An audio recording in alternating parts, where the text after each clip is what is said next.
Teka lang, bakit mo pinipilit yung sarili mo sa taong kayang-kaya kang ipagpalit? Bakit mahal mo siya? Binabasura ka lang niya. Bakit loyal ka sa kanya pero hindi naman ikaw ang gusto niya? Bakit hindi mo matanggap na yung taong gusto mo hindi talaga para sa'yo?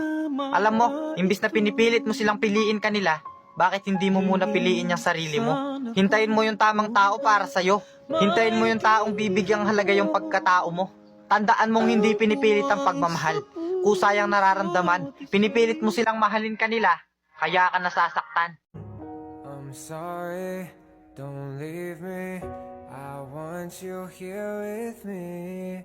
I know that your love is gone.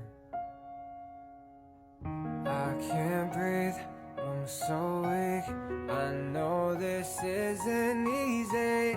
Don't tell me that your love is gone.